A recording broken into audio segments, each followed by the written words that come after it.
Good evening to all of you. Welcome you for today's panel discussion. Good evening. And my humble request to all of you, please put off your audio as well as video. And only I request the panelists to, unmute as well as you be on the live. So with this note, and today, probably I think this is, everyone knows that, we are going to discuss about on new education policy 2020. And we have a very eminent speakers. The panelists are there today. They have joined by different places, but continue to discuss about what is the pros and cons of new education policy from a school to scholar. So with that note, now I'll request Mr. Murali to introduce all the panelists quickly so that we can have a discussion, meaningful discussion. And I request, because today I'm sure that we have been loaded with too many questions, and it will be very useful if every panelist can have their answers in a very crispy. And we try and pick up all the questions from the viewers as much as possible. And we have 1 hour to go. And as I said very clear, this is non-political debate, so that we are going to discuss more and only on a National Education Policy 2020 and pros and cons. So with that note, I request Mr. Murali, please come live. Okay, yeah, I'm there. The speakers. So, Eldrigu Namaskara. We have today with us actually panel members who are there on the line. They are as good as big panelists like those who have created National Education Policy. So we have former Chief Secretary of Karnataka, Srimati Ratna Prabha. She was chairperson of Karnataka Skills and Development Corporation of Government of Karnataka. Now she is heading that particular organization. And actually, she has seen the entire Karnataka as a chief secretary. So, on behalf of this forum, I welcome Madam to this this particular debate. Good evening to you, Madam. We have with us Dr. Vishnukant Chetpalli, a very senior friend of us, who is now currently Vice Chancellor of Karnataka State Rural Development and Panchayat Raj University, which is located at Gadag. He was former advisor to NAC. And he was there as a special officer. He was there as administrator at skill development. So obviously, he could throw away a lot of issues related to this. So we have with us actually Mr. Dr. Balasubramania, who is very popular right now located at Delhi, who is advisor right now at Community Processes and Comprehensive Primary Healthcare, a unit of Ministry of Health and Family Welfare at New Delhi. He is Mysorean. He is actually secretary of Sri Swami Vivekananda Youth Movement, very popularly known as SVYM. On behalf of this forum, I welcome you also to this forum, sir. We have with us D. Sudanma, who is founder of ExcelSoft organization, very popular in Mysore, and Excel Public School, which is a very known school in Mysore. You would be able to throw away a lot of points related to lower education, and also is a secretary of NIA Institute. So therefore, he can speak from lower level to higher level. So we have with us Dr. Mahesh Rao, who is a professor and HOD of Electronics Department at Maharaja Institute of Technology, Mysore. Founder of many organizations, serial entrepreneur, and actually he was vice president of Intel organization at the US, and he has seen organization universities at US and in India. Obviously, you would be able to throw away a lot of inputs about higher education. We have with us Mr. Girish Baga, who is the founder CEO of Athena Education Services. He's a consultant to many institutions. So obviously you would be able to talk from the administrative issues.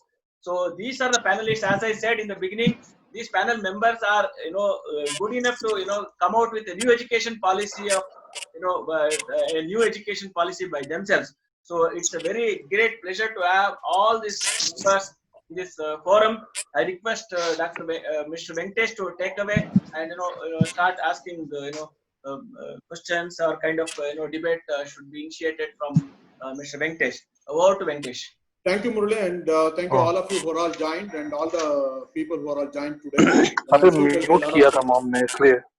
be a lot of people today, and I request all of you to mute so that I'll just take one by one interactive with speakers, the panelists today. Good morning, this is how we are going to follow today to all of you. It's as simple as that. The 1 minute opening remarks will be asked from everyone. So on the policy, so all the panelists can able to share your 1 minute, on the opening remarks. Then we can discuss about on the policies, and then we can discuss about on the schooling sector. Then we can talk about on the higher education. And the fourth one is most important is the skill development. So there's a 4 area which we are going to talk about it. Now I request one of the panelists. I can go with Balasubramania, because as a policy. So I just want him to say about in a 1 minute his first remarks on policy, then followed by Girish Baga. Good evening, everybody. Namaskara ellargu. At the outset, I would like to thank the organizers led by Mr. Venkatesh and Dr. Murli for giving me an opportunity to be part of this. Most important thing that I would like to take away from this one is, for the first time, I would say after a long time, that teacher and the student both are being celebrated. This is my takeaway from this one. In fact, the entire context of the societal reforms hinging on the pivot of a teacher getting the due recognition, respect, and probably accolades is something that is a dream come true for all of us who have been involved in private education, especially with the disadvantaged groups. So I also had the privilege of writing the Vision 2025 education sector of Karnataka when Madam Ratna Prabha was herself the Chief Secretary. And a lot of things that we had contemplated has actually become a reality. That's really one way of looking at it. Thank you so much, sir, and thank you, Balasubramania, sir, for sharing his perspective on the new education policy. Now I'll move over to Girish Baga, and just for all of you, there's information. Girish Baga has also written that the essence of new education policy. Recently, he has released. Probably today, he has released that 20-page document. I request Mr. Girish Baga to share his thought. Good evening, everyone. And first of all, I would like to thank all the organizers for providing this opportunity. I would say, looking at the policy, it is very futuristic and adhere to the global standards, I would say. The key area would be the implementation and, of course, the kind of resources what we have in our country, and the next generation which is getting ready is definitely possible. It's a doable and executable policy. That's one thing. And most important is it talks about multidisciplinary, which is the need of the hour for the global requirement. So I would say this is definitely a welcome move, and we will dissect and analyze and introspect the policy going forward in the session. Thank you. Thank you, Girish. Thank you, Girish. And Ratna Prabha, madam, could you share your thoughts on the perspective of the new education policy 2015? Ratna Prabha, madam. So meantime, I think she's come back, and I'll move on to yeah, I'm here only. Yeah, madam. Go ahead, madam. Please go ahead, madam. You want me to talk a few words about the bill in the new education policy, about a new education policy in 1 minute? What is that you feel that, please? Yeah. And indeed, can you hear me? Yes, madam. Go ahead, madam. Please. Yes, madam. So I'm indeed very happy to see that skill has been introduced as a subject or as a point of education.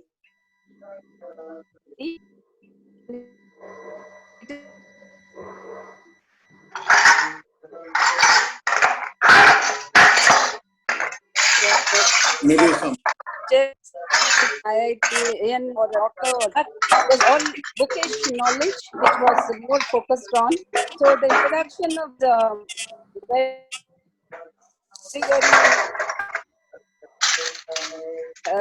on this discussions. Thank you.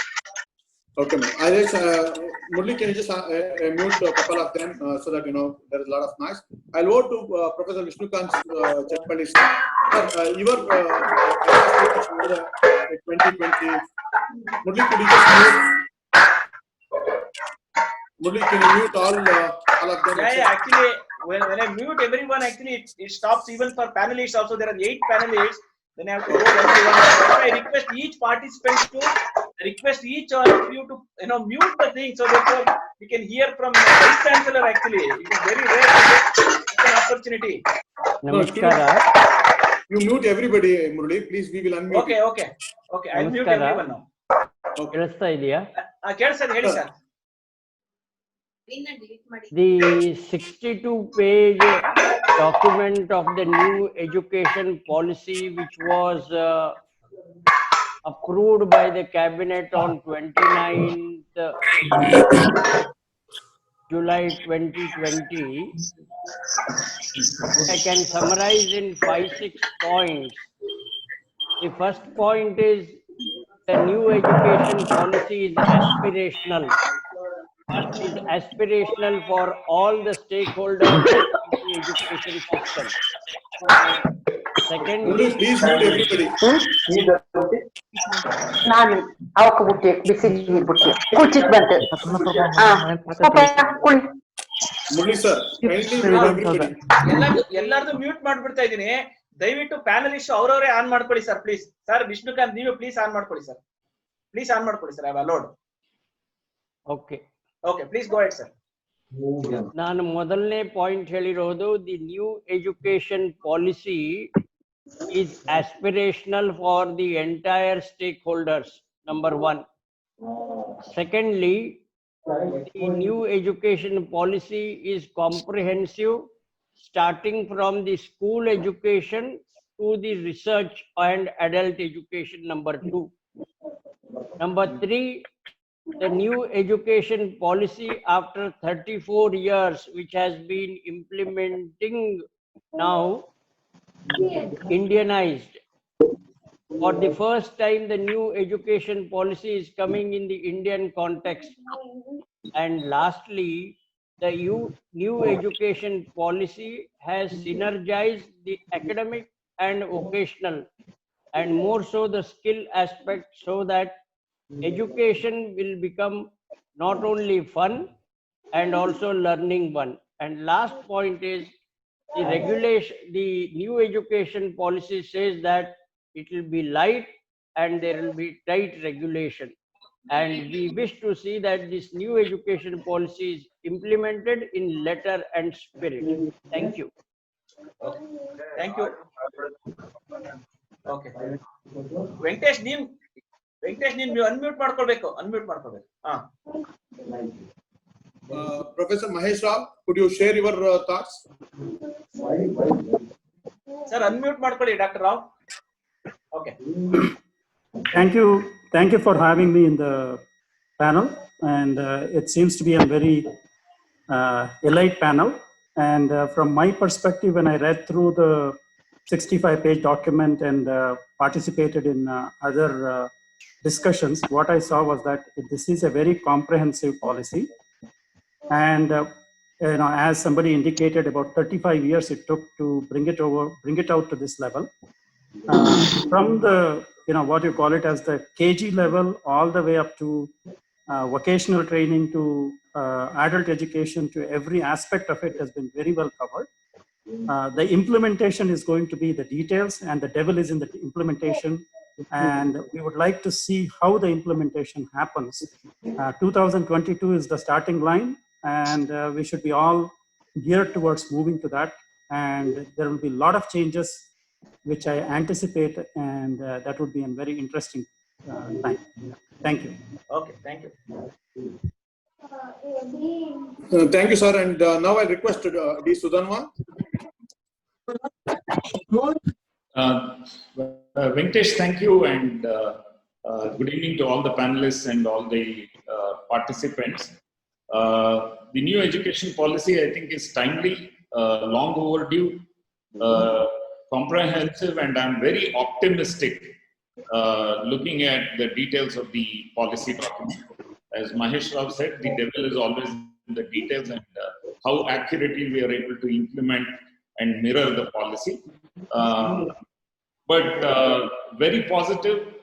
I think it's timely because Indian education system has to stay globally competitive, and this is a large leap, a big leap towards getting our education system, school, higher education, and vocational or skills training all into a global platform. Thank you.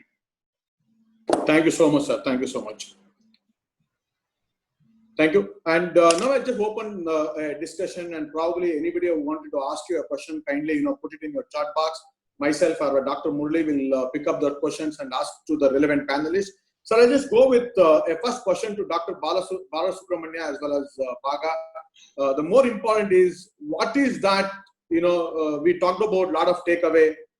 What is that one thing which makes a lot of changes in this new policy? Which you see that, wow, this is what is being waited for the last 35 years.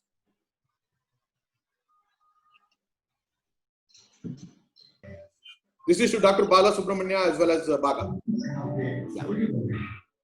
What is striking in the whole thing is, one is flexibility and adaptability in the entire framework, leaving the choices to the student. In fact, the critical element is that choices have been started as early as secondary school itself. That is one important thing. The second thing that is very clearly coming out is, we want people to be a lifelong learner rather than a rote learner. The third striking feature for me when I look at is that you are no longer a job seeker. You are capable of earning your livelihood. It is almost resetting the clock for India, which never went into a job-seeking mode in the ancestry of our country. If you look at it, everybody was independent and independent, and that is what this tries to achieve during this course of events. And bringing the overall discussion on a mainstream for a teacher, and celebrating a teacher is something that is, because no education's quality can exceed the quality of a teacher.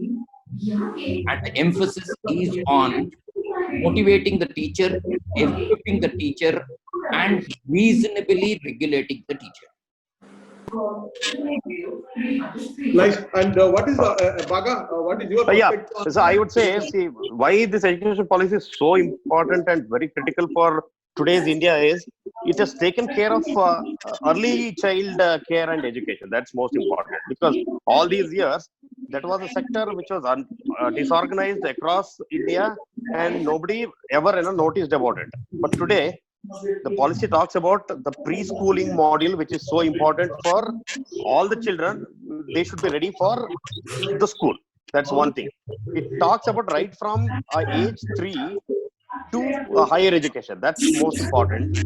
And one important aspect of this policy is, for higher education, I would say, they are setting up Rashtriya Shiksha Ayog, which is headed directly by Prime Minister. See, nowhere in the history so far, we never had intervention from the highest authority or highest body from the country, which is again headed by the Prime Minister, Chief Justice of India, Speaker of Lok Sabha, leader of opposition party.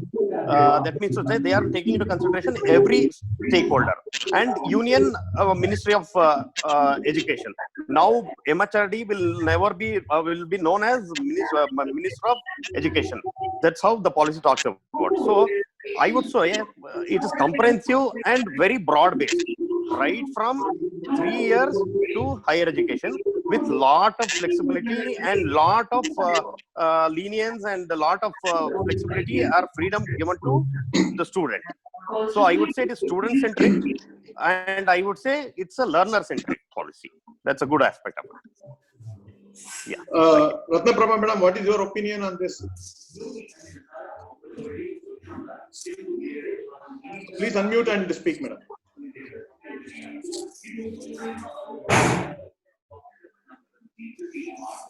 Madam, you need to unmute. Okay, now you can hear me? Yes, yes, Madam, yes. yes, madam. Please go ahead. Madam. Yeah. No, I was just, I'm not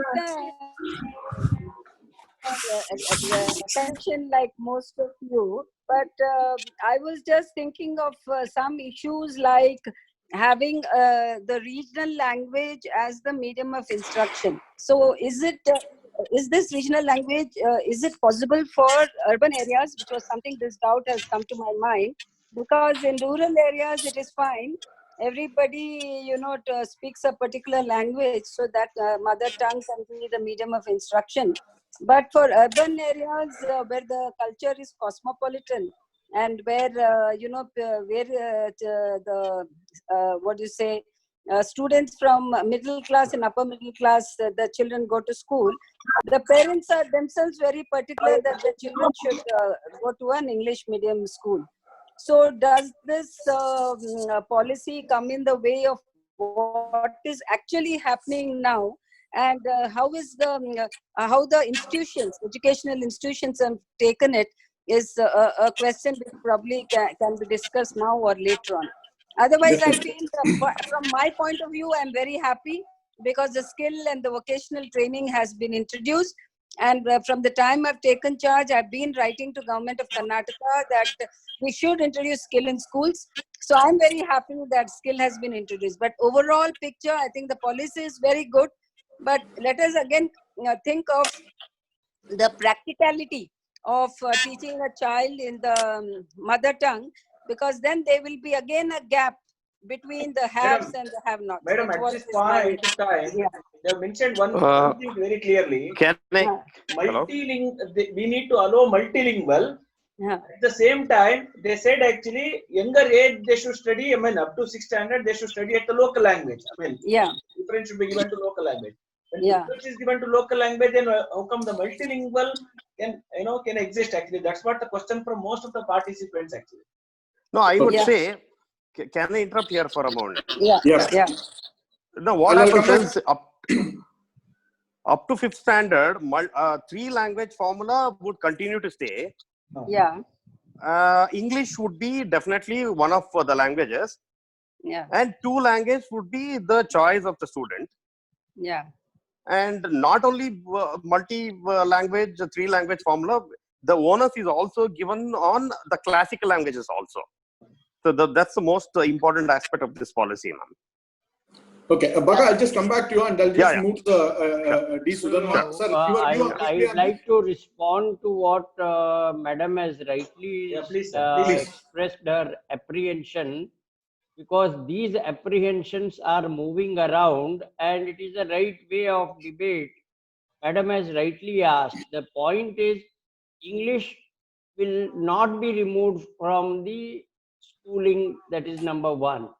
Second, Madam, as you rightly again said, since education is in the concurrent list, there is an option of the states to take their own decisions. It is not mandatory. That is number 2, Madam.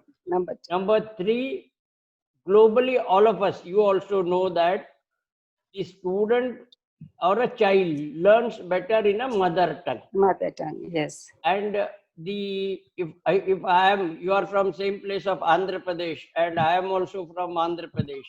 I feel more comfortable in the beginning of my childhood to study in my local language. The point is, this is somewhere getting, as you rightly asked in the debate, but in some cases, especially in some states, it is getting distorted. Yes. Not that English is enforced. It is not that the regional language is enforced or Hindi is enforced. It is made flexible, as Sudharma said, that the 3-language formula will continue.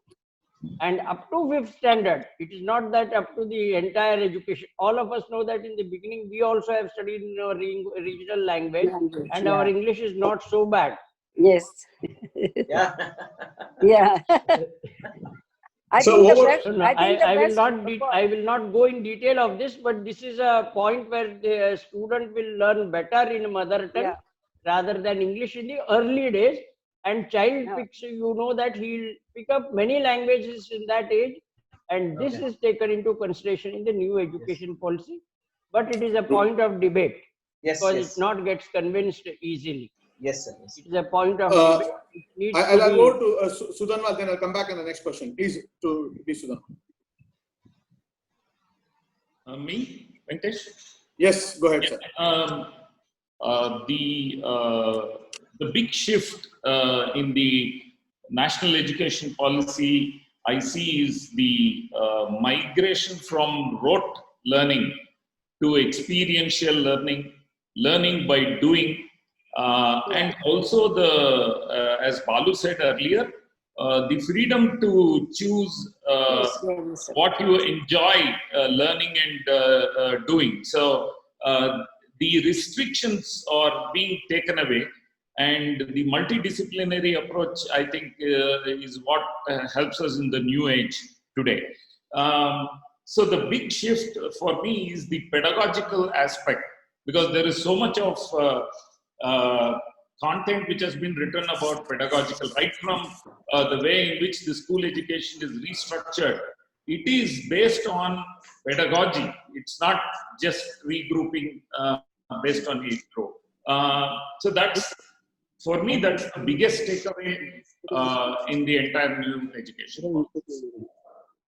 And I just wanted to ask you this question to Dr. Bala. Is this really a wishful thinking, or is it really implementable? Because if I take example of let's take it in Bangalore, because there are many languages. Bangalore, you can see, name the language, you'll get it on MG Road. So now, this is the kind of a situation. Is it really possible to implement in a school? Yeah, I would say yes and no for it, in the sense that I think we need to come out with this one, because as a viability option, it is going to be very, very difficult for any educational institution, especially in the private domain. At the same time, with the advent of technology that has been leveraged substantially in the COVID era, there is also an opportunity to look at how children could be enabled to actually choose their option in spite of very, I would say, low attendance or enrollment for a particular subject or a particular language.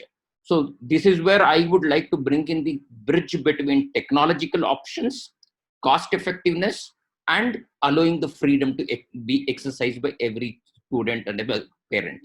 So this is something that we have to balance. But what I would also say is, while a lot of things that we are talking about is whether it's practical and this one, I completely agree with you on one context. Practice, I would say bringing it to reality at scale is going to be a challenge. Bringing it to reality in an institution, I can outrightly tell you with our own experience working for more than 32 years on this one, every aspect that has been put out, whether it's vocationalization of education, we have from 6th standard in our tribal residential school for the last 10 years. We have integrated art and sports into regular curriculum. That also has clearly appeared. We have even got ITI trained teachers to be recognized as full-time teachers into the system. That is still practical in that way. Learning by doing, if you're looking at, it is still practical. So every element that you're trying to look at, whether it's teacher training program or in terms of children's choices as well as integration, all these things are practical. So I would say leveraging technology and optimizing costs, both are going to be interaction. ಬುಧವಾರಕ್ಕೆ ನಂಗೆ ಒಂಚೂರು first worksheet ಇದೆಯಲ್ಲ ಅದ್ರ ಬಗ್ಗೆನೇ discuss ಮಾಡ್ಬೇಕಂತೆ. Worksheet ಇಲ್ಲ ನನ್ನ ಹತ್ರ, ಒಂಚೂರು worksheet ಕಳಿಸ್ತೀರಾ ಅಂತ. ಹೌದಾ, ಇವ್ರು ಸ್ಕೂಲಲ್ಲಿ ಏನಾರು ನಾನು ವೆನ್ಸ್ಡೇ ಹೋಗ್ತೀನಲ್ಲ, ತಗೋತೀನಿ. ಅದಕ್ಕೇನೆ ನೋಡೋಣ, ನಾನು ಬರ್ತೀನಿ, ನಾಳೆ ಹೋಗ್ತಿದ್ದೀನಿ. ಇನ್ನೊಬ್ರು ಓಕೆ, ಸಂಬಡಿ ಮಧ್ಯದಲ್ಲಿ ಯಾರು ಮಾತಾಡ್ತಾ ಇದ್ದಾರೆ. ಆಯ್ತು, ಈಗ ಮ್ಯೂಟ್ ಮಾಡಿದ್ದೀನಿ madam. Okay, I'll continue on the discussion and we go forward. And Vishnukant Chetpalli, can you hear me, sir? So Please. I'll just, anyway, I'll go with, I had thank you, Balasubramaniam. And I think probably here I see there is a previous education. I'm talking about a existing education system. Talk separately on education. If you want vocational training is separate, then internship is separate. If you want to be in industry, it is separate, because everything is separate. Like, if you want to do something practically, then you have to go to tuition. Then you have to join a science ashram to learn science. So now everything was independent in the current situation. Vishnukant Chetpalli, do you see that this new policy will connect all this together in the same class? First thing, as I said, I again come as Ratna Prabha madam, coming from skill background. I am very much enthused with the concept of skill that is coming from standard point 1. Second point is there has been for the first time structural changes in the school education. Till now, these structural changes have not come. And third point is till 12th standard, we were only telling of examination. The burden of examination has been reduced. Number 3. Now coming to the higher education, liberal arts has been introduced in the higher education. Means if a student of engineering, we all have studied engineering, Murli, Venkatesh, in engineering, if I want to study music, there was no scope. If I wanted to study philosophy, there was not there. As in case of skill development, all of us know that there is a modular employable skill which was there earlier. Now it has become PMKY, all these things. There was multi-level entry and multi-level exit.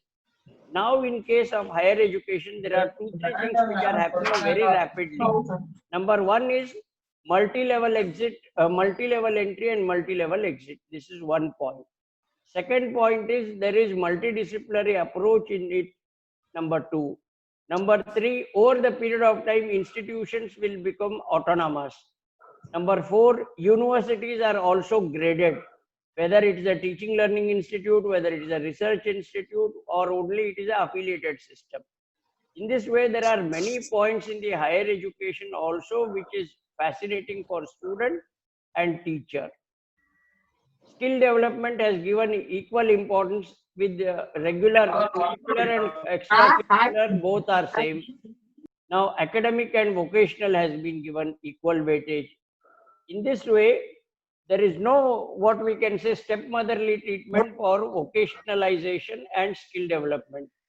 And we have been speaking global skills, all these things over a period of time, it may happen. It takes time. There will be teething problem. There will be transition problem. There will be issues with regard to funding. Institutions have to get prepared to the new education policy in terms of management.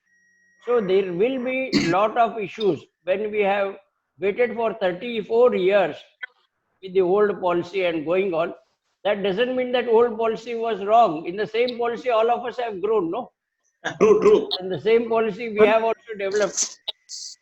That is nothing that we should go, we have to abandon and say that the earlier things were wrong. What is that is, we need to look with a different prism in the changed context and scenario where technology is also taking. We missed many revolutions when we were not prepared. Now we are prepared with the new revolution of technology. In this way, now Karnataka is little ahead also. Before the education policy was announced, Karnataka has prepared a task force. And that task force is going to come on the implementation thing. So some states have already proactive, and all of us should support for implementation. This is what I feel, because each one is also a stakeholder in this. Thank you. Sir, Thank you, sir. Professor Vishnukant mentioned something about the university. In this new policy, there is nothing called deemed to be university, deemed university, unitary university, all of that. Essentially, there are 2 categories: higher educational institutions, HEIs, and then what you call it as the universities. The university definition itself has to be the classical definition of university. It is not, it is not the unitary university or whatever we are talking about in India. The worldwide multidisciplinary institution of higher learning that offers undergraduate, graduate, PhD in high quality teaching and research, not only in one particular area, multidisciplinary, multi-level. So that is the kind of a definition which they have given, which is, as he rightly pointed out, is engineering student can be a music minor or an economics minor or a philosophy minor. And how we manage that is essentially by the credit system. And it is very clearly articulated that the credits have to be compiled, kept, as an account by, for that particular student, and it has to be transferred to the mother institute, which is, whatever that institute where he is, which could be in higher learning institute or higher institute, higher education institute there, and that has to be compiled and then that institute will be responsible for offering the degree through the university or whatever, making sure that the degree very clearly articulates that it is a major in particular subject, minor in another subject, that kind of a thing. So multiple point of entry, multiple point of exit, all of that has been very clearly articulated. Yes, sir. No, it is very, very good that actually they have seen all possibilities across the globe. It is not only they have considered in India. Now the question is actually when multiple levels of certificates, like if they study one varsha complete madre avange certificate, 2 varsha complete madre diploma, 3 varsha complete madre degree, 4 varsha complete madre avange multidisciplinary degree kodabeku anta. That's what the proposal. Iga by chance avaru if the fellow has studied only first year and one certificate kodbeku anta, but first year alli in any course of engineering irbodu or any degree nalli first year will be generally will be at a very low level, which are not at all getting into the core theme of the syllabi. How the certificate can be awarded on a specific example, electronics odaru first year alli they study all chemistry and all sort of thing. Avange certificate in mechanical ante heng kodak baratte anta, the kind of thinking that needs to be answered now. Murli, point is ಅದು ಒಟ್ಟು structuring ಅದ್ರದ್ದು ಏನಾಗಬೇಕು ಅನ್ನುವಂಥದ್ರದ್ದು ಪಾಲಿಸಿನಲ್ಲಿ ಹೇಳಕ್ಕಾಗಲ್ಲ. ಅದನ್ನ state government ಮತ್ತು university ಅವರದನ್ನು work out ಮಾಡಬೇಕು.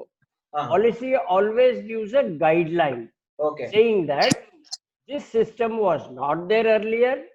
Now if you want you can have a entry. ನಮ್ಗೆ ಗೊತ್ತಿದೆ ಫಸ್ಟ್ ಇಯರ್ ಆದ್ಮೇಲೆ ಕಷ್ಟ ಇದೆ ಬಿಡ್ತಾನ ಅವನು. ಆಗ ಏನ್ ಕಂಟೆಂಟ್ ಇರಬೇಕು ಅಂತ ನಾವು ಯೋಚನೆ ಮಾಡ್ಬೇಕು. ಈ ಕಂಟೆಂಟ್ ಗೆ ಅದು ಸಿಸ್ಟಮ್ ಇರುತ್ತಂತಲ್ಲ ಸರ್. ಈಗ ತುಂಬಾ ಜನ ಇದೇ ಕ್ವಶನ್ ಅಲ್ಲಿ ಚಾಟ್ ಅಲ್ಲಿ ಕೇಳ್ತಾ ಇದಾರೆ ಏನಂತಂದ್ರೆ ಕರೆಕ್ಟ್. ಅದಕ್ಕೆ ನಾನು ಈ ಪ್ರಶ್ನೆಗಳೆಲ್ಲ ಇದಾವಲ್ಲ, deciphering the policy, we have to devise the content, methodology, mechanism. ಇದಕ್ಕೆ ಸರ್ಟಿಫಿಕೇಟ್ ಕೊಡಬೇಕಾದ್ರೆ ಮಿನಿಮಮ್ ಎಷ್ಟು ಕ್ರೆಡಿಟ್ ಆಗಬೇಕು, ಯಾವ್ದು ಕೋರ್ ಕೋರ್ಸ್ ಇರಬೇಕು. ನಮ್ ದೇಶದಲ್ಲಿ 900 ವಿಶ್ವವಿದ್ಯಾಲಯ ಇದಾವೆ. ಕರ್ನಾಟಕದಲ್ಲಿ ಏನಿರ್ಬೇಕು ಫಸ್ಟ್ ಇಯರ್ಗೆ, ಅದನ್ನ ಎಲ್ಲಾನು these are all implementation issues. But adella state government have lot of liberty to do that. No. Very simply put, there is an higher education institute, what you call it as a governing body, council, and that will kind of dictate, saying that if you want to give a credit for first year and give it, some kind of a diploma certificate or a regular certificate, these are the minimum number of courses or credits which has to be taken. That's already there in foreign universities. In US university, for example, after 2 years, he can take a community college courses, he can transfer, or he can, from there he can go to a trade and he can come back to the engineering. So all of that flexibility is there. There will be other colleges which will come up to cater to these requirements. And there is a lot of opportunities for those kind of requirements. But adenantare idu ontara framework idage. There is lot of No, I would say, sir, once ಏನಾಗುತ್ತೆ ಅಂದ್ರೆ, for example ನೀವು ಒಂದು degree award ಮಾಡ್ಬೇಕಾದ್ರೆ let us say there are about 6 subjects ಅಂತಂದ್ರೆ ನಿಮ್ಮ core competency related ಒಂದು 70-80% ಇರುತ್ತೆ. ನಿಮಗೆ ಬೇರೆ ಫ್ಲೆಕ್ಸಿಬಿಲಿಟಿ, ಬೇರೆ ಸಬ್ಜೆಕ್ಟ್ಸ್ ತಗೊಳಕ್ಕೆ ಒಂದು 20-25-30% ಫ್ಲೆಕ್ಸಿಬಿಲಿಟಿ ಇರುತ್ತೆ. But core area will not be diluted, sir, for sure. That's how it will work. Actually Mysuru university ಆಗ್ಲೇ ಇದೆ ಅದು. Hard core, soft core, optionals ಎಲ್ಲ ಇದೆ. And basically it requires a lot more restructuring of the professional courses. Actually this is multidisciplinary arts and science ಏನೇನ್ ಇದೆಯೋ ಅಲ್ಲೆಲ್ಲ ಇನ್ನು ಮಾಡಕ್ಕೆ ಈಗ ಆಕ್ಚುಲಿ ಇಂಜಿನಿಯರಿಂಗ್, ಮೆಡಿಸಿನ್ ಅವರೇ ಸ್ವಲ್ಪ ಜಾಸ್ತಿ ಯೋಚನೆ ಮಾಡ್ಬೇಕಾಗಿರೋದು. ಯಾಕಂದ್ರೆ ನಾವು ಇಂಡಿಪೆಂಡೆಂಟ್ ಯೂನಿವರ್ಸಿಟೀಸ್ ಮಾಡ್ಬಿಟ್ಟಿದೀವಿ. And in Karnataka medicine and engineering 2 college strength ತಗೊಂಡಾದ್ರೆ they form 48% of the institutions of higher education in Karnataka. Doctor Balu, ನೀವು ಮೆಡಿಸಿನ್ ಅಂತ ಹೇಳಿದಾಗ ಒಂದು ಇಂಪಾರ್ಟೆಂಟ್ ಕ್ವಶನ್ ಏನಂತಂದ್ರೆ, ಅಲ್ಲಿ specifically they have mentioned allopathic doctors. I mean, those who are studying allopathic, they should study Ayush related subjects also, and vice versa anta kottidare. Is it really acceptable? Because now if I really look at the at the hospital level. Actually, I am experienced with hospital also, but they don't really accept the things. Actually, how as a doctor can you just ಈಗ I would like to ಆಯುಷ್ಯ clarify work to ಆಗ್ತಾ that. ಇರೋದು ಕೊರೋನಾಗೆ allopathy work ಆಗ್ತಾ ಇಲ್ಲ, ಆಯುಷ್ಯ work ಆಗ್ತಾ ಇರೋದು. I would like to steer it clearly into the system that it is actually ಏನು ಗೊತ್ತಾ, ನಾವು ಈಗ ಆರ್ಟಿಫಿಷಿಯಲ್ ಆಗಿ ಬೌಂಡ್ರೀಸ್ ಕ್ರಿಯೇಟ್ ಮಾಡ್ತಿರೋದು, ಆಲೋಚನೆ ಮಾಡ್ತಿರೋದು. As early as 2014, 2015, when I was part of the medical education policy of 2030 of Karnataka, we have already written that in the document, saying that the basic graduation should be integrated. Every person should actually have a 2-year optional, compulsorily 2 from Ayush subject and 1 from demography, sociology and other elements over it. And a mandatory 6 months initially to understand right from time management to sociology to demography to economics.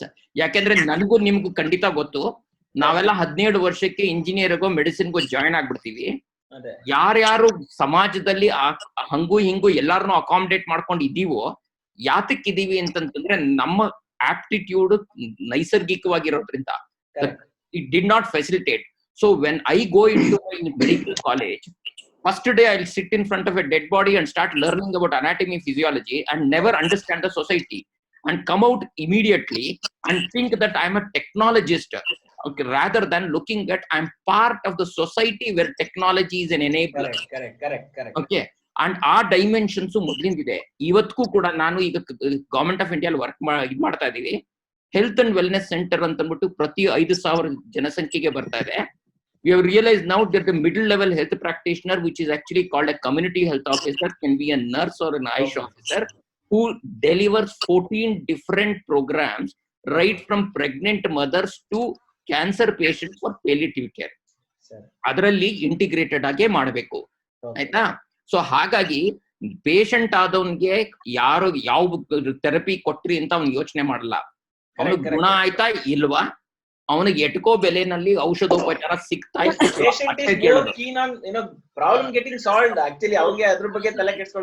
Murli, we'll move on to the next question because I have a list of questions which I'll quickly go on. Because one of the most important, now I'll go to Sudhanwa. Sir, I see this is now, we talked about on a medical side and I'll talk about on a technical side. Because if somebody wants to become a master's in computer application, he should have been done 3 years of a preschooling, 10 years of schooling, 2 years of PUC, 3 years of UG, 3 years of master degree. Then he realized he does not fit for a computer. Means 21 years of education. An existing system is 21 years of education. Then the industry will say, please go to finishing school and finish your 1 year more course. So will this new education policy will address these kind of real concerns of students? Yes.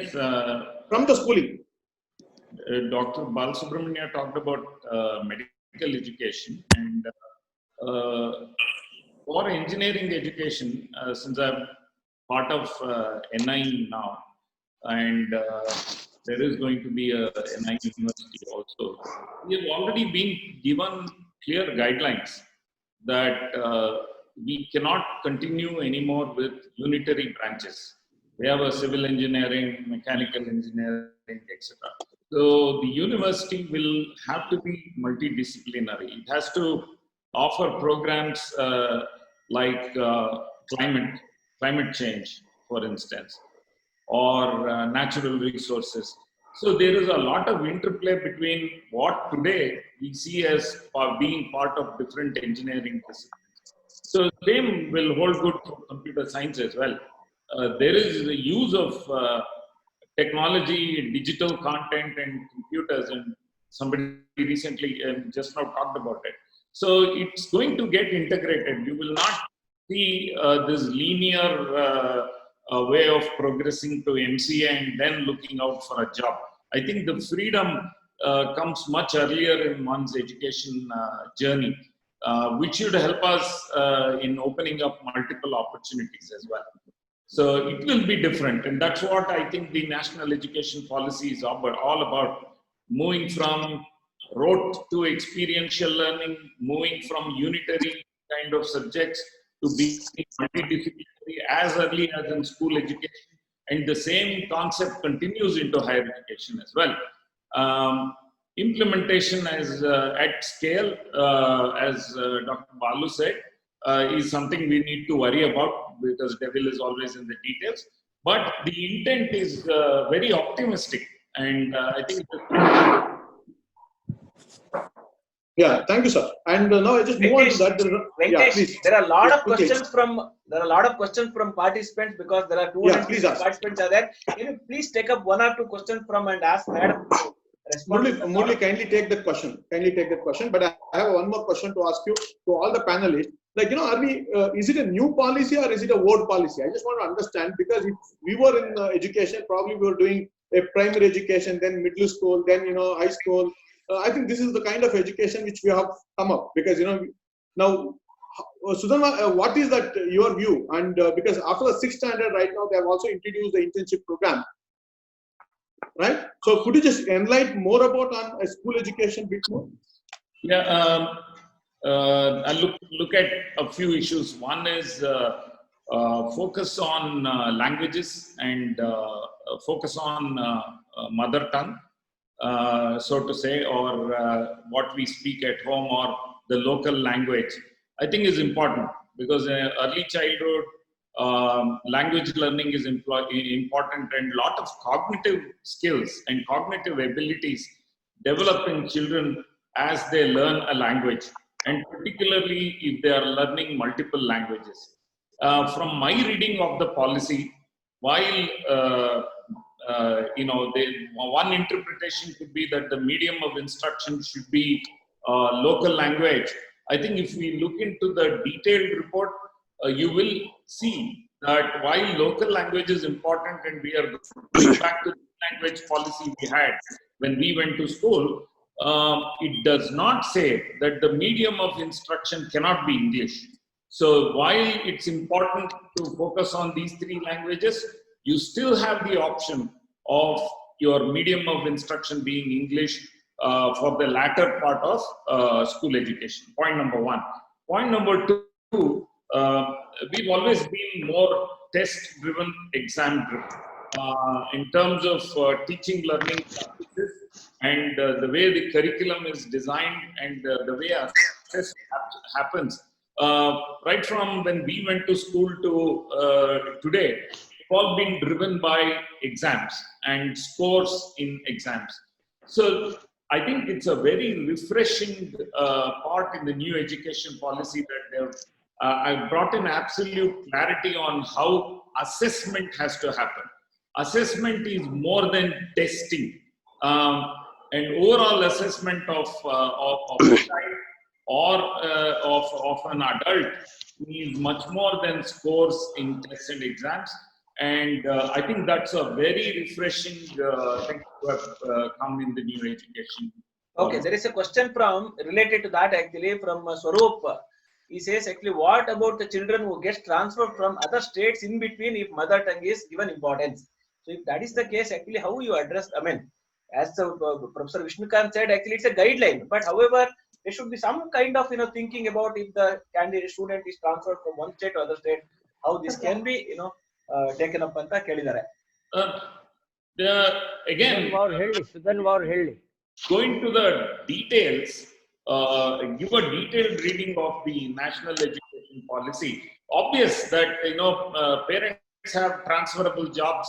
They can go from one state to another, and suddenly the mother tongue is not going to change. So in the 3-language policy, the preeminent language can continue to be a language which is your mother tongue. Let's say somebody from Tamil Nadu got transferred to Karnataka and the child comes to a school in Karnataka. It doesn't mean that the mother tongue changes to Kannada. There is still a 3-language policy. One is a national language, Hindi, like what we used to have in back when we were in school, and there is a local language. So there is a tacit encouragement to learn multiple languages while not enforcing any one particular language on people. I mean, there is freedom. I think the policy clearly recognizes that Yes. you can go Exactly. from geography to another geography and still be able to learn language. Yes, yes. Professor Vishnu, But we also have to take into cognizance one element.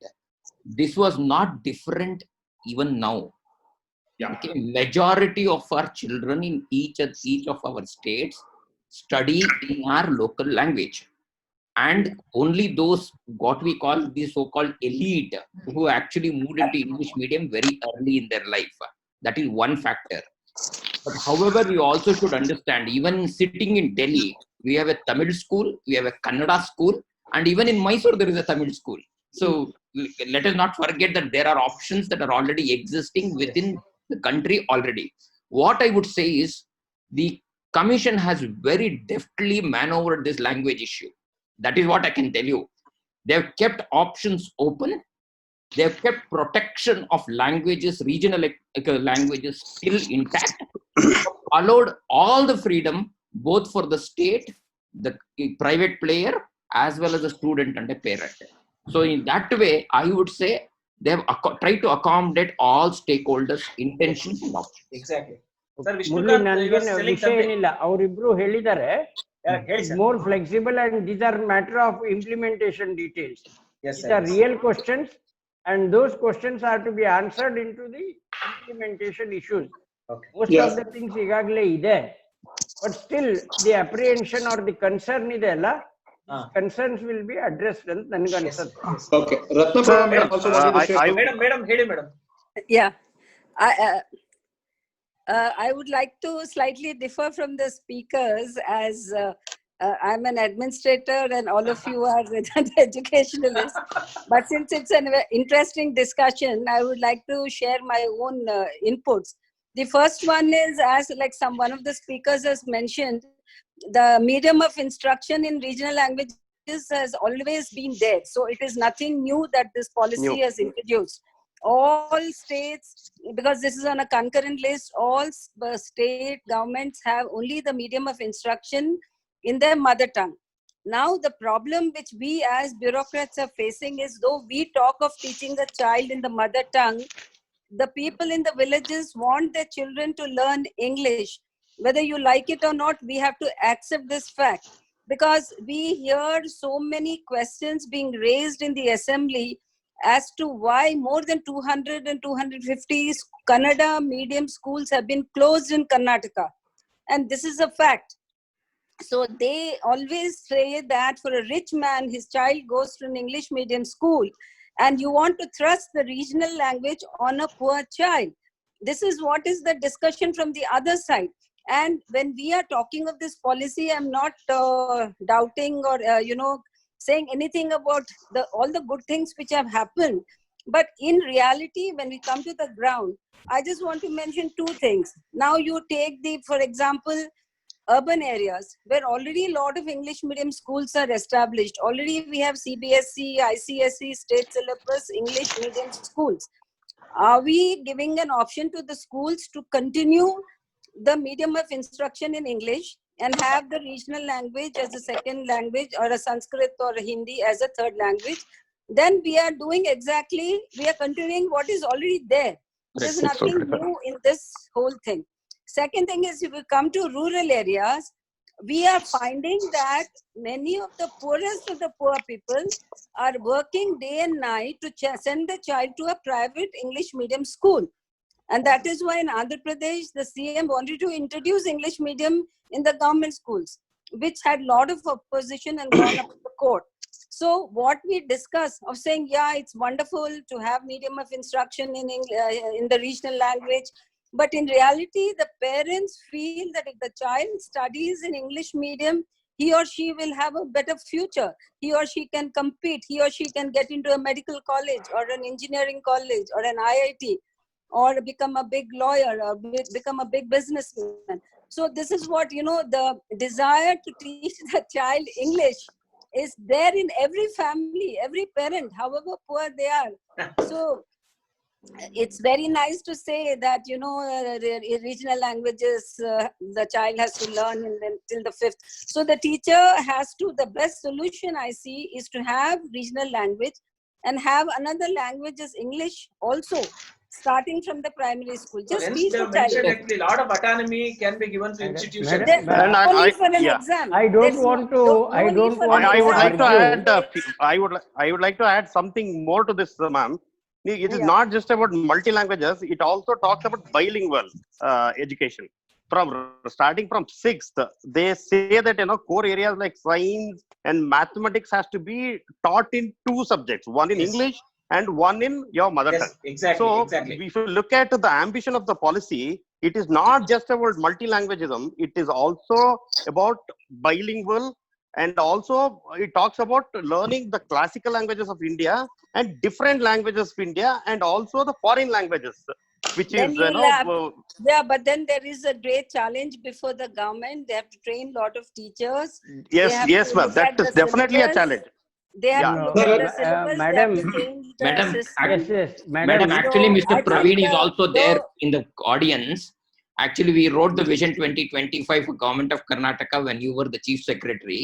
We Yeah. have actually incorporated this bilingual science and math learning in the Vision 2025 document also. Document. Yeah.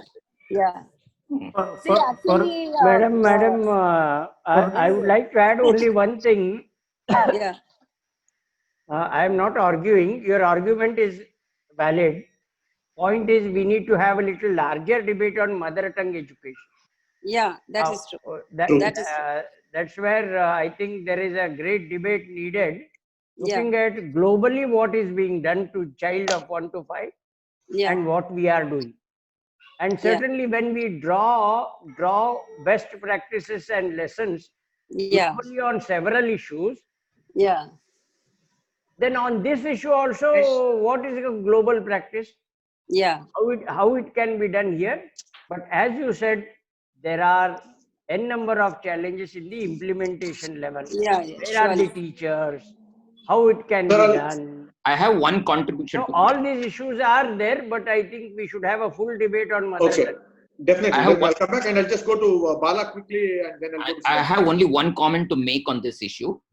Actually, one of the main reasons why the three-language formula at the primary education, which is already in vogue, was not able to address the child's aspirations and the parents' aspiration in terms of learning English, was the quality of the teacher and the content that the teacher had. Yeah. If there is a teacher at the primary school who can actually articulate good English along with good Kannada, parents are very willing to accept Kannada also, Yeah, because sure. English is a language. And today, I would say, I'm hopeful with this education policy, if implemented appropriately, you are going to have high quality teachers even at the primary education, because Yeah. you're making it mandatory at the entry level itself with a 4-year B.Ed level, removing the diploma component completely over there. Yeah. The second component that is also there is highly qualified people like engineers and other things who could actually want to enter into education are now given an option in this by allowing them short-term B.Ed courses to enter into the system.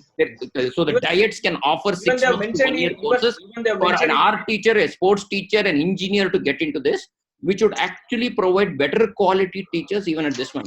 So in that context, as long as language is appropriately taught with good quality, people's acceptance will go. that's why they mentioned for Yeah. every PhD there is a educational subject to be studied. Correct. For every Which- PhD, Okay. irrespective of the thing. That's what. I'll move. D. Sudhanma, over to you.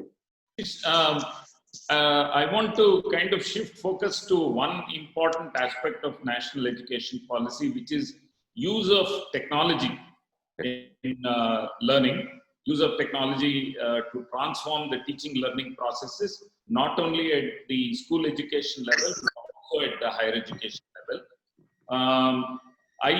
I think it's got the pride of place in the national education policy. We are talking about digital content to supplement, print content. They are talking about lightening the school bag and no school bag days. I think we need to take note of some of these very important aspects of moving away from heavy school bags, the books, the the pedagogical approach to offering books is to keep it to core concepts only, and use of supplementary digital content, curated digital content, which is made available on government portal, where there are multiple people who contribute but is curated. And today's prevalence of technology and internet and devices, and just the fact that we are debating this topic amidst COVID times, and we are doing it live and online. And we've seen education sector using technology and evolving use of technology during the COVID time. So even the national education policy talks about how can education delivered or learning happen in a blended manner. Even post-COVID, when we come back to school or back to college, I think technology will still have a role to play. The right blend is what the NEP is trying to achieve. I'll just continue quick questions because I have 3 important questions to ask you to all the panel members. Now, talking about assessment in the 360 degree, is it really possible to achieve it? Yes, it's a wishful. I'm not saying this is must also, because now right now it's a marks-based system. I think do you think that the 360 degree is going to help from the school sector to the scholarship? There is a mechanism which is built in the policy saying that there will be a mechanism called as National Assessment Center, called as PARAK. Yes. National Assessment Center called as PARAK. PARAK. PARAKH. I think with the assistance of all experts and other things, we need to develop different assessment tools. So these assessment tools, based on what the content is to be done over maybe in few days. I don't think there is an instant mechanism to say that in the new policy, based on that, how you are going to assess. There are experts in our country who can develop based on globally and other things. What should be the tool? How should be the mechanism of assessment and other things? I think these are matter of details. I think again, Venkatesh, the simple thing is that there is instead of rote learning, experiential learning, and 360 degree assessment in the schooling level, which is a very good thing. Now the question is, how do we implement? As the Vice Chancellor indicated, it's just a question of implementation details, and the devil is in the details. Yes, it is going to be some amount of debate has to happen, very focused to that, and come out with something. That is not a for example, problem, yeah, I would like to say something. See, for example, if you look at the implementation part, for example, for a HEI, for a higher educational institution, each HEI will be governed by Board of Governors, basically. That is how the implementation aspects has taken place. And Board of Governors would appoint the leadership role of any institution, and each HEI will develop institutional development plan. So going forward, your institutional development, that is IDP, would decide your future plan. And one more advantage for this policy is, whether it is private or public HEI, everybody will be treated on par for funding from the government. That is how I would take this example, how it can be implemented practically. Yeah, and I just move on to the quickly, because there are a couple of questions because we have 5 minutes more to close this wrap up. How exactly we have considered, this is maybe to Bala or somebody, anybody can pick this question. How has been considered teachers training? Because I feel that now India, I'm sorry, we have neglected too much about on teachers training. And have you taken up much more seriously on the teacher training? Because I'm sorry to quote, because using technology today, the youth, my 5th standard kids is more ahead compared with somebody, a teacher also. So now, have you taken a teacher into consideration? Have you given them enough training? And another question is to Bala, have you stopping this teacher to do non-teaching activity and to focus on teacher activities? Yeah, I would like to clarify 2 issues. One, as I initially told, that the quality of learning cannot be exceeding the teacher's Brilliant. abilities. One, I think the most important component is the teacher education has been made integral part of a multidisciplinary setup, and it is at Yes. a university level and not at a school level, or I would say a diet level course. So that is one important element. The second thing is it also makes continuing teacher education a important aspect of their, I would say, continuation. In fact, there is now teaching is now considered to be a professional entity, and that for that there is already a system that is being put across in the policy. So, and third thing is there is a lot of emphasis both on content as well as skill building by allowing them to actually get into a lot of practical learning processes, including internship. So this could actually add a lot more elements in terms of consolidation of teachers. The third element that I would like to add is there is also a teacher assessment that has been brought into this one. So that continuing certification process, that professional efficiency levels will guard is what I would anticipate. Again, as I told you, devil is in the details and we need to work forward to it. But these are all very pragmatic solutions is what I feel. And it will actually challenge the teacher to be continuously updated and also give them adequate opportunities to actually equip themselves also. So in that way, I would say teacher education has got the mainstay within the whole system. Sudama, your quick view? Venkatesh, I will add only one thing. The new Sudhanva, you can continue. I will talk later. Sorry. Continuing from where Dr. Balu left off, I think the system of B.Ed colleges and the irrelevance of the current B.Ed kind of system of the current B.Ed kind of a system is kind of outlined already. And a multidisciplinary graduate program, which includes teacher training, is really what has been outlined. A very good move in the NEP. Substantiating what Dr. Balu just said. Vishnukant Chetpalli, sir, please. See, this education policy has given lot of importance for teacher education. There is a separate chapter on teacher education wherein it has specifically said that teacher education is vital in creating school of teachers, and we need teachers with this new change in application of technology, knowledge, and also understanding the entire terrain of our country's education system. There is a 4-year integrated B.Ed which is going to be offered with multidisciplinary approach, and by 2030 become minimal degree qualification for school teachers.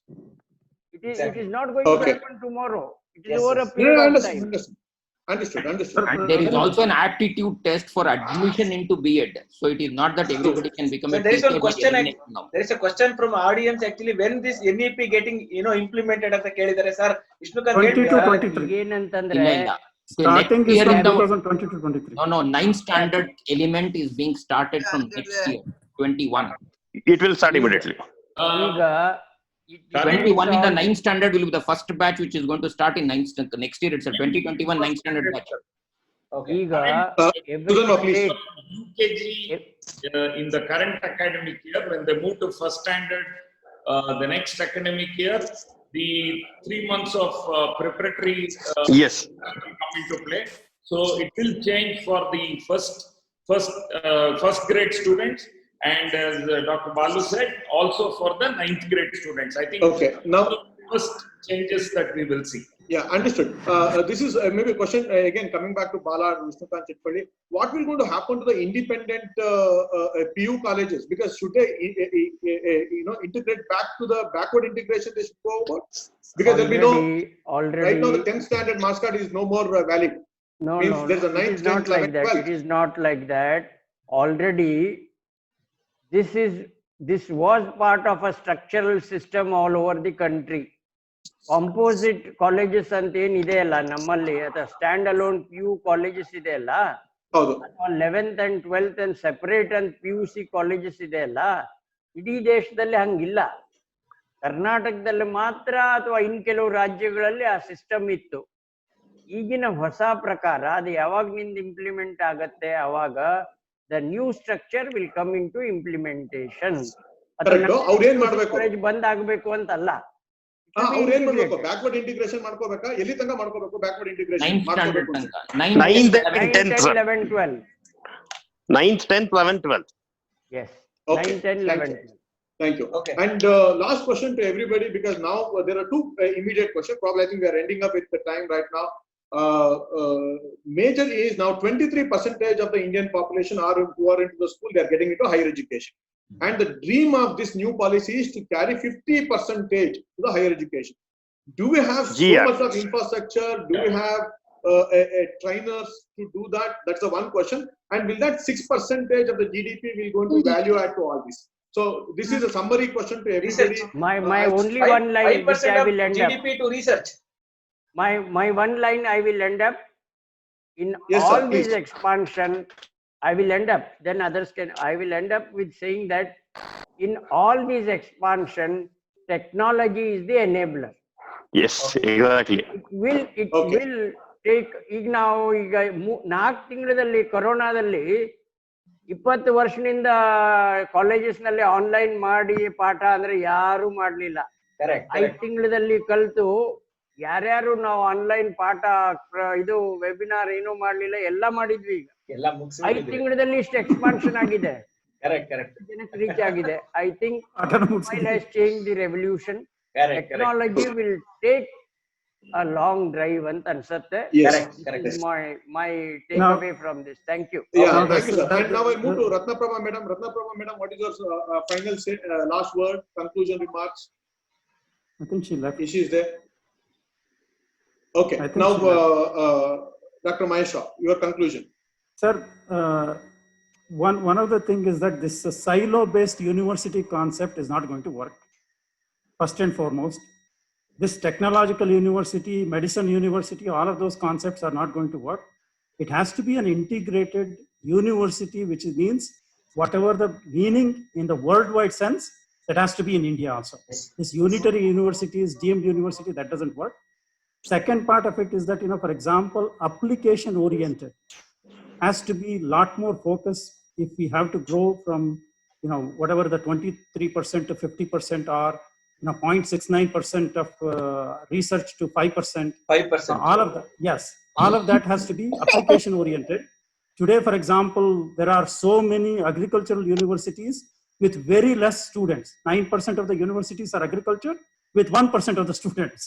So those kind of things, there are a lot of applications of, for example, we in engineering are doing, for example, quality control of products, agricultural products, produce. How do we control them? How do we make it better? All of that is not being studied or not being implemented out of the, agricultural university. Yes, sir. Yes. The third part is very simply put, look at the patents which come out of the universities. In India, the total number of patents which have come out of the university last year is less than 1,000. Compare that to 12,000 patents which have come out of US universities. Just the US universities. For example, MIT, Stanford, they are all more than 1,000 patents in a year. Look at the applications of those patents. How do we, for example, in responding to your question about, how the GDP, how the research, how the things. So these kind of things have to happen. Again, as the VC indicated, it is the technology which is going to be driving. It is the application of the technology in multifaceted roles. Today, the medicine is more engineering, medical engineering, than the medicine itself. So, why do we have a silo of a medical college, and then train them about how to use an, MRI equipment or something other? Why not have an integrated so that, they learn everything together? So that is the kind of a question which has been asked in the NUP. Yeah. And it is very good. Okay. And final conclusion with Sudharma. One thing I would love to see is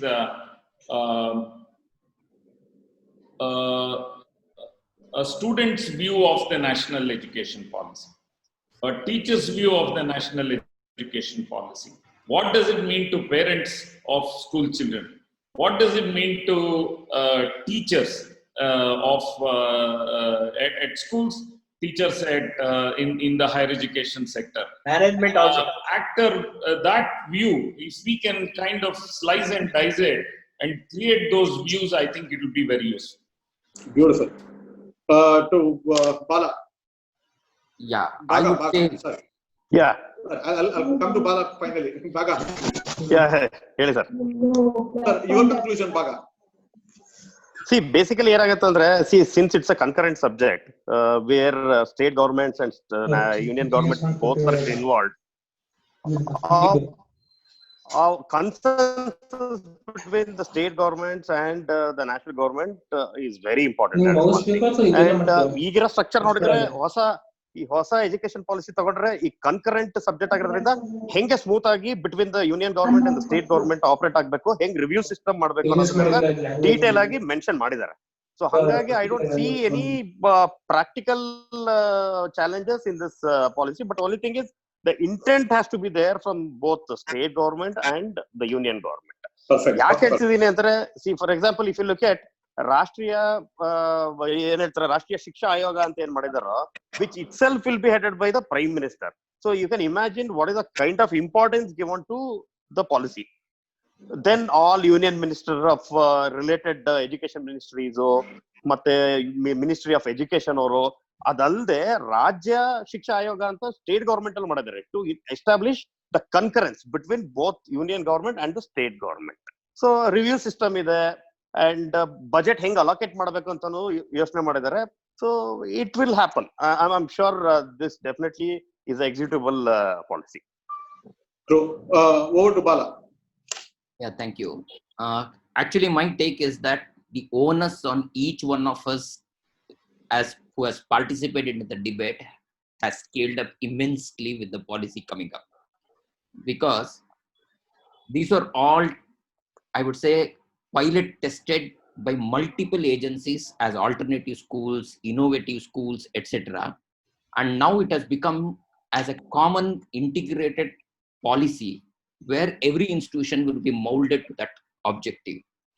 And we need to now move from a problem mindset to a solution mindset to really understand how each one of us will contribute to allow our younger generation to enjoy a very, I would say, flexible, adaptable, fulfilling career options for them, both in terms of their learning as well as profession. And all these things have to be made cost effective and timely too. So in these aspects, I would say all of us have a lot of, I would say, responsibility and a lot of collaborative thinking, and it challenges our maturity whether we are able to deliver it for our next generation. Beautiful. And Dr. Murali, could you conclude? Okay, so I'm thankful to all the panelists for coming over here. In fact, beginning ಅಲ್ಲಿ ಹೇಳಿದೆ, ನಮ್ಮ ಈ panelists themselves can make up one new education policy. ಅಷ್ಟು ಒಳ್ಳೊಳ್ಳೆ speakers ಗಳಿದ್ದಾರೆ, ಅಷ್ಟು experience ಇರ್ತಕ್ಕಂತ members ಇದ್ದಾರೆ. We are very very curious, as Bala mentioned. Actually, we have lot of responsibility. ತುಂಬಾ ಚೆನ್ನಾಗಿದೆ ನ್ಯಾಷನಲ್ ಎಜುಕೇಶನ್ ಪಾಲಿಸಿ. ತುಂಬಾ ಮೆಟಿಕ್ಯುಲಸ್ ಆಗಿ ಯೋಚನೆ ಮಾಡಿದ್ದಾರೆ. ಆದ್ರೆ ಒಂದೇ ಏನಂತಂದ್ರೆ, ನಮ್ಮ ಇಂಡಿಯನ್ ಸಿಸ್ಟಮ್ ಅಲ್ಲಿ ಇದೆಲ್ಲ ಇಂಪ್ಲಿಮೆಂಟ್ ಆಗ್ಬಿಟ್ರಂತೂ ಇಟ್ಸ್ ಅ ಫ್ಯಾಂಟಾಸ್ಟಿಕ್. ಈಗ ನಮ್ಗೆ ತುಂಬಾ ನಿರೀಕ್ಷೆ ಮಾಡಿದ್ವಿ. 20 lakh crores ಅನೌನ್ಸ್ ಮಾಡಿದಾಗ lot of things come to every sector ಅಂದಂಗೆ, ಇಲ್ಲೂ ಕೂಡ ನಾವು as a educationist since 30 years I have been seeing fantastic concept that they have made, really, by looking at all corners. Actually, flexibility ಅನ್ನೋದು ಅಷ್ಟೊಂದು ಕೊಟ್ಟಿದ್ದಾರೆ, but ಅಷ್ಟೇ difficult ಕೂಡ ಇದೆ. ರೆಸ್ಪಾನ್ಸಿಬಿಲಿಟಿ ನಾವು ಆಸ್ ಎ ಮ್ಯಾನೇಜ್ಮೆಂಟ್ ನಮಗೂ ಅನ್ಸುತ್ತೆ ತುಂಬಾ ಎಲ್ಲ ಚೇಂಜಸ್ ಮಾಡ್ಕೊ ಬರ್ಬೇಕು. ಇನ್ಸ್ಟಿಟ್ಯೂಟ್ ಆಫ್ ಎಕ್ಸಲೆನ್ಸ್ ಹಾಗೆ lot of responsibility from every corner, parents, students, ಎಲ್ಲರಿಗೂ, ಪ್ರತಿಯೊಬ್ಬರಿಗೂ ಇದೆ. I think it's very challenging and very attractive ಅಂತ ನನ್ಗೆ ಪರ್ಸನಲಿ ಅನ್ಸುತ್ತೆ. So thank you Venkatesh for coordinating and making everyone to come over here. And in fact, I did not expect so many participants will come. Actually, so many questions. Actually, we really take up the questions. Actually, I'm very sorry from for all the audience, because we really could not really take up the questions. But in spite of that, we are really touched. And more than anything, actually, people getting like Sudhanma, Balasubramaniam, Vishnukant Chetpalli, Madam, Bala, and Baga, and Dr. Mahesh Rao and all. It's really difficult to get the time. So thank you very much, Mr. Venkatesh, for setting up this particular thing. And if there are any things is there in your mind, please send us the question, because all our numbers. You can send us a question. We try to talk to them. What do you Venkatesh? Just to conclude, and all of you, and probably I just wanted to say that the essence of new education policy, as mentioned by Girish Baga. Certainly, I will share it with everybody. It is really wonderful in 20 pages. You can have the real essence of that. And just thank you all of you for a wonderful journey you took us on Education Policy 2020. I would like to say in one word, when you were in education, or right now in the current education, is extracurricular activity. Right now, that is becoming experiential activities. So I think there will be no extra activities, because the problem is I'm honestly see that they're pretty about the school kids, because they have to get up at 5:30, go to Sangeeta for 6:30, go to gym for some time, and after coming back from the school, immediately he has to go to karate, then he has to go to a guitar, and most important, if there is a time permit, then he has to play and shuttle. Now all this has been integrated in the school. Within the school, now you can do wonders. And now I honestly see this is a school has been integrated with the internship, school has been integrated with the vocational training, sports, everything. Now I feel that this is a real education which is probably everybody has anticipated, which is there. And it is a challenging to all our team, but it is a very lucky for the 2020 born kids. And I'm sure with that note, and thank you one and all, and wonderful time you all shared, and all viewers who are all participated. We could not ask you questions, but we'll continue to have this debate in the future. Thank you so much. Thank you everyone. Thank you so much. Thank you so much. Thank you so much. Okay. Thank you, sir. Thank you so much.